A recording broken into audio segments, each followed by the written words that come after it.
Everyone, this is Alex Smith. Welcome to knowledge the ambition. स्वागत है आपका knowledge the ambition पर। तो आज इस वीडियो में मैं आपके लिए लेके आया हूँ एक खास जानकारी जिसके बारे में आपको पता होना चाहिए। तो आई होप आपको ये जानकारी अच्छी लगेगी। तो सबसे पहले आप चैनल को सब्सक्राइब कर लीजिए और नोटिफिकेशन बेल को ऑन कर लीजिए ताकि ऐसे ही जो आपके इन्फॉर्मेटिव वीडियोस हैं आप तक रेगुलरली पहुंचते रहे। तो चलिए शुरू करते हैं आज का ये वीडियो। हम यहाँ पर जानेंगे कि सबसे पहले जो है कोरोना वायरस की खोज किसके द्वारा की गई थी। तो एक महिला के द्वारा इसकी खोज की गई थी, तो उनके बारे में कंप्लीट हम जानेंगे। अब बात करें कोविड-19 की, सबसे पहले हम जान लेते हैं कोरोना वायरस से पूरी दुनिया में अब तक 1.65 लाख से ज़्यादा लोग मारे जा चुके हैं और 24 लाख से ज़्यादा लोग अधिक लोग जो है वो बीमार हैं। कुछ वैज्ञानिकों का मानना है कि ये चमगादड़ों से इंसानों में आया, जबकि कुछ लोग का कहना है कि ये प्रयोगशाला में बनाया गया है। लेकिन इंसानों में सबसे पहले कोरोना वायरस की खोज किसने की थी, इसका कैसे पता चला था, इस वीडियो में हम जानेंगे। तो वीडियो को एंड तक देखना है। आपको मैं बताऊंगा कि किस प्रकार कब जो है आपकी कोरोना वायरस की खोज की गई, किसके द्वारा की गई थी।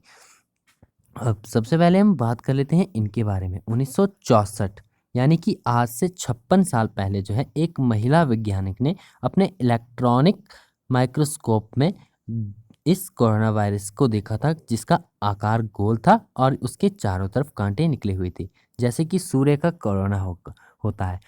आपने सूर्य का कोरोना देखा होगा, उसका स्ट्रक्चर सेम है, इसीलिए इसका नाम कोरोना वायरस रखा गया था। इसके बाद इस वायरस का नाम जो है कोरोना वायरस रखा गया।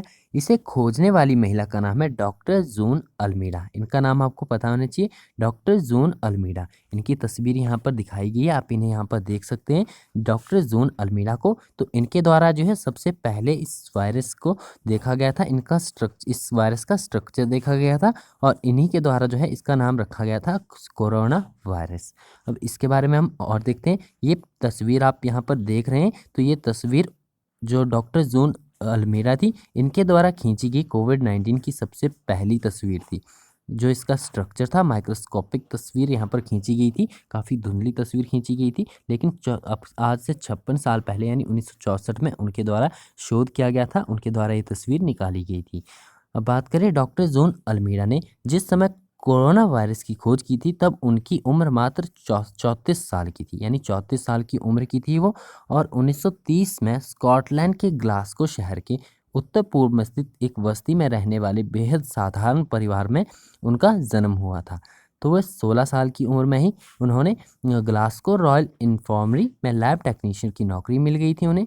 धीरे धीरे काम में मन लगने के बाद फिर वह अपना करियर इसी में बनाने लगे और कुछ महीनों के बाद वो लंदन आ गए, जहाँ पर उन्होंने सेंट बार्थलोम्यूम, जो आपका सेंट बार्थलोम्यूज हॉस्पिटल में बतौर लैब टेक्नीशियन वो काम करने लगी।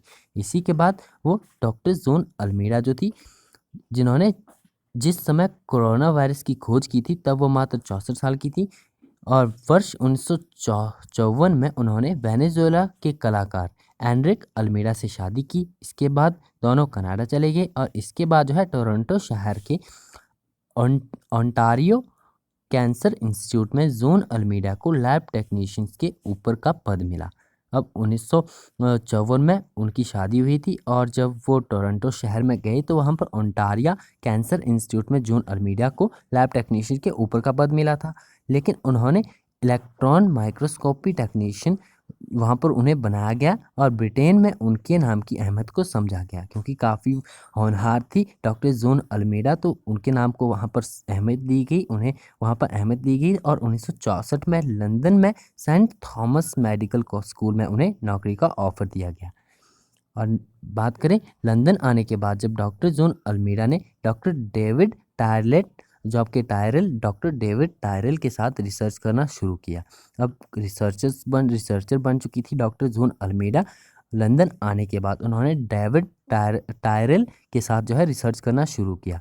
उन दिनों यूके के विल्टशायर इलाके के सैलिसबरी क्षेत्र में डॉक्टर टायरल और उनकी टीम सामान्य सर्दी जुकाम का शोध कर रही थी। अब उस समय जब वो लंदन पहुंची डॉक्टर जून अल्मीडा, तो उस समय जो आपके यूके के विल्टशायर इलाके में जो है सर्दी जुकाम काफ़ी फैला हुआ था।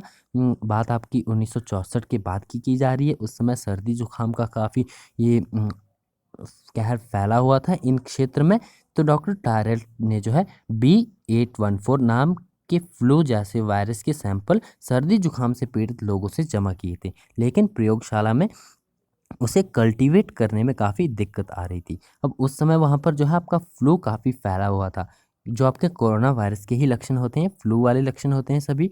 आपकी चेस्ट एकदम आपकी जाम हो जाती है, साथ में सर्दी, ज़ुकाम, बुखार रहता है। तो ये लक्षण आपके कोविड-19 के भी देखने को मिलते हैं। तो उस समय जो डॉक्टर टारेल थे, उन्होंने B814 नाम के फ्लू जैसे वायरस के सैंपल जो है सर्दी जुकाम पीड़ित लोगों से जमा किए थे, लेकिन वो अपनी प्रयोगशाला में इसके ऊपर शोध नहीं कर पा रहे थे। इसके लिए उन्होंने डॉक्टर टारेल ने सैंपल जांचने के लिए जॉन अल्मेडा के पास भेजे। अल्मेडा ने वायरस की इलेक्ट्रॉनिक माइक्रोस्कोप से तस्वीर निकाली। इतना ही नहीं, उन्होंने ये भी बताया कि हमें 2 एक जैसे वायरस मिले हैं, पहला मुर्गे के ब्रोंकाइटिस में और दूसरा चूहे के लीवर में। उन्होंने एक शोध पत्र भी लिखा, लेकिन वह रिजेक्ट हो गया। अन्य वैज्ञानिकों ने कहा कि तस्वीरें बेहद धुंधली हैं। ये हम जो तस्वीर मैं आपको पहले दिखा चुका हूँ, ये तस्वीर डॉक्टर जॉन अल्मेडा के द्वारा पहली तस्वीर निकाली गई थी, काफ़ी धुंधली थी, तो वैज्ञानिकों ने उनका शोध ये रिजेक्ट कर दिया था। लेकिन जॉन अल्मेडा जानती थी कि वो एक वायरस के साथ कार्य कर रहे हैं, एक प्रजाति के वायरस के साथ कार्य कर रही हैं। अब डॉक्टर अल्मेडा और टारेल को दोनों को पता था कि वो एक प्रकार की प्रजाति के वायरस के साथ काम कर रहे थे, लेकिन इसी दौरान एक दिन अल्मेडा ने कोरोना वायरस को खोजा। अब इन्हीं फ्लू के शोध के दौरान उन्होंने एक प्रजाति के वायरस यानी कोरोना वायरस को खोजा था। सूर्य के कोरोना की तरह कंटीला और गोल था इसका स्ट्रक्चर, और उस दिन से इस वायरस का नाम रखा गया कोरोना वायरस। ये बात थी साल 1964 की। उस समय कहा गया था कि ये वायरस इन्फ्लुएंजा की तरह दिखता है, पर जो प्रेजेंट टाइम का कोरोना वायरस है ये इससे कुछ अलग है। और आपको पता ही होगा कि जो आपका कोविड-19 का स्ट्रक्चर है और जो इसके लक्षण है, जो इसका प्रजाति के प्रकार हैं, ये अब नेचर चेंज कर लेता है अपना, यानी कि एक क्षेत्र अपने क्लाइमेट के हिसाब से ही अपने आप को ढाल लेता है। अगर इंडिया में देखें तो इंडिया में इसका जो स्ट्रक्चर है कुछ और देखने को मिलेगा, तो ये क्लाइमेट के हिसाब से आपका चेंज करता है। इंडिया में कुछ अलग तरीके का देखने को मिलेगा, अफ्रीका में कुछ अलग तरीके का देखने को मिलेगा। तो हर जगह हर क्लाइमेट के हिसाब से ही खुद को बदलता रहता है। तो उस समय 1964 में जो वायरस का जो स्ट्रक्चर देखा गया था, ये प्रेजेंट टाइम के स्ट्रक्चर से थोड़ा अलग है। लेकिन जो आपका कोरोना वायरस की खोज 1964 में ही आपकी कर ली गई थी। इसका स्ट्रक्चर तैयार कर लिया गया था डॉक्टर जॉन अल्मेडा के द्वारा। उनके द्वारा ये तस्वीर आपकी जारी कर दी गई थी। और 1885 तक डॉक्टर जॉन अल्मेडा बेहद सक्रिय रही, दुनिया भर के वैज्ञानिकों की मदद करती रही, एंटिक्स पर काम करने लगी। इसी बीच उन्होंने दूसरी बार एक रिटायर्ड वायरोलॉजिस्ट फिलिप गार्टनर से शादी की थी। डॉक्टर जॉन अल्मेडा का निधन 2007 में 77 साल की उम्र में हुआ, यानी 2007 में इनका निधन हो गया था 77 साल की उम्र में। लेकिन उससे पहले वो सेंट थॉमस में बतौर सलाहकार वैज्ञानिक काम करती रही।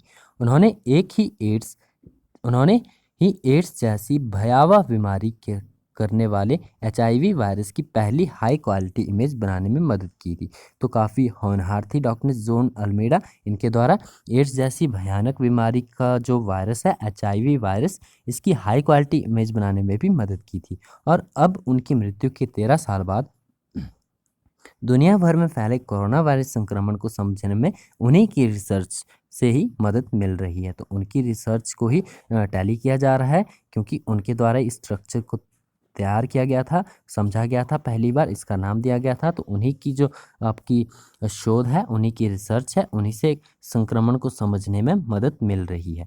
तो ये थी कुछ जानकारी डॉक्टर जॉन अल्मेडा के बारे में, जो कि काफ़ी होनहार रही। अपने जीवन में काफ़ी मुश्किल में उन्होंने समय व्यतीत किया, इसके बावजूद उन्होंने एक बतौर टेक्नीशियन से शुरुआत करके एक आपके अच्छे रिसर्चर्स तक कोविड-19 का भी इन्होंने पता लगाया, एक स्ट्रक्चर तैयार किया। तो काफ़ी आपको इनके बारे में आपको जानकारी होनी चाहिए। तो आई होप आपको ये जानकारी अच्छी लगी होगी। इस न्यूज़ का सोर्स आज तक डेली न्यूज़ हंट से लिया गया है, वहीं से ये न्यूज़ ली गई है। आई होप आपको ये जानकारी अच्छी लगी होगी। इसी तरह की और जानकारी पाने के लिए नॉलेज द एम्बिशन के साथ जुड़े रहिए। चैनल को सब्सक्राइब कर लीजिए और नोटिफिकेशन बेल को ऑन कर लीजिए, ताकि आने वाले सभी रेगुलर अपडेट जो है आप तक रेगुलरली पहुंचते रहे। और यदि आप किसी कम्पिटिटिव एग्जाम की तैयारी कर रहे हो, तो आप प्लेलिस्ट सेक्शन ज़रूर विजिट कीजिएगा, वहाँ आपकी स्टडी के लिए काफ़ी मटेरियल अवेलेबल है नॉलेज द एम्बिशन पर। तो thanks for watching, best of luck for your bright future.